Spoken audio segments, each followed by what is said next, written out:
Assalamualaikum warahmatullahi wabarakatuh.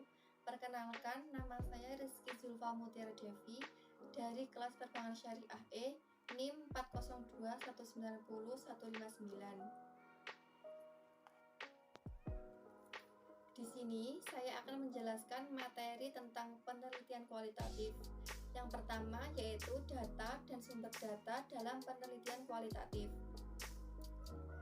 Pengertian data.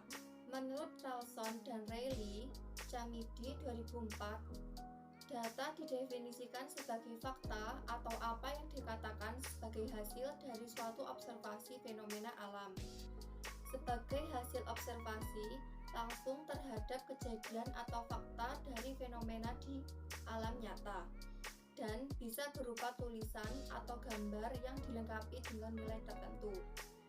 Data adalah fakta yang diamati peneliti yang diberikan oleh suatu situasi tertentu. Data berbentuk dari karakter yang dapat berupa alfabet, angka, maupun simbol khusus dan merupakan bentuk yang masih mentah sehingga perlu diolah lebih lanjut melalui suatu model untuk menghasilkan informasi. Sumber data ada dua, yaitu data primer dan data sekunder. Yang pertama, data primer, data yang diperoleh atau dikumpulkan oleh peneliti secara langsung dari sumber datanya. Teknik untuk mendapatkan data primer yaitu dengan melakukan observasi, wawancara, atau focus group discussion atau FGD, penyebaran kuesioner. Dan yang kedua ada data sekunder, yaitu sumber data yang tidak langsung memberikan data kepada pengumpul data, misalnya lewat orang lain atau dokumen. Data sekunder diperoleh dari berbagai sumber seperti Biro Pusat Statistik, buku, laporan, jurnal, dan lain-lain. Yang kedua ada perihal gejala sosial, tempat, perilaku, dan aktivitas dalam penelitian kualitatif. Pengertian gejala sosial. Gejala sosial yaitu peristiwa-peristiwa yang terjadi di antara dan oleh manusia, baik secara individu maupun secara kelompok. Menurut Durkheim, gejala sosial harus dipahami sebagai fakta objektif di luar kehidupan subjektif individu. Suatu peristiwa disebut gejala sosial karena perilaku oleh individu yang terlibat di dalamnya saling terikat. Lokasi atau tempat penelitian. Lokasi penelitian dan subjek penelitian merupakan satu kesatuan yang sudah ditentukan sebelumnya.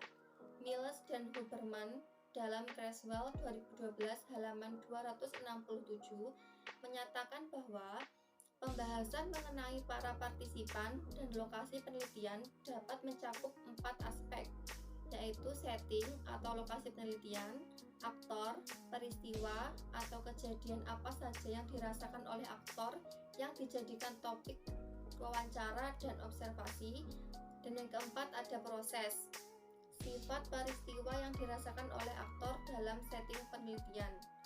Pemilihan lokasi penelitian diarahkan oleh teori substansif yang dirumuskan dalam bentuk hipotesis kerja, walaupun masih tentatif sifatnya.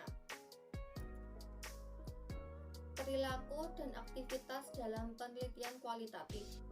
Perilaku adalah segala manifesti hayati atau manifesti hidup individu, yaitu semua ciri-ciri yang menyatakan bahwa individu manusia itu hidup.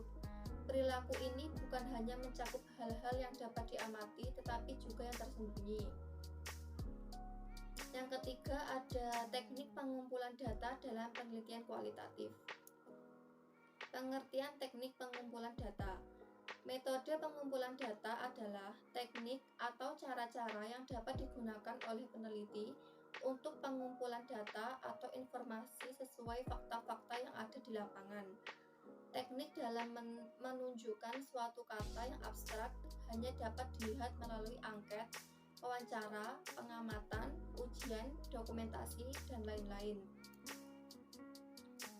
Yang keempat ada validitas dan reliabilitas penelitian kualitatif. Pengertian validitas dan reliabilitas.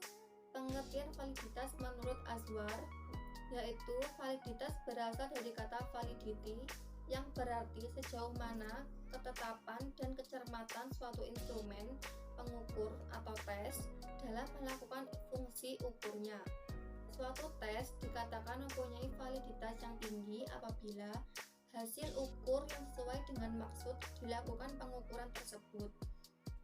Sedangkan reliabilitas berasal dari kata reliability yang berarti sejauh mana hasil suatu pengukuran dapat dipercaya.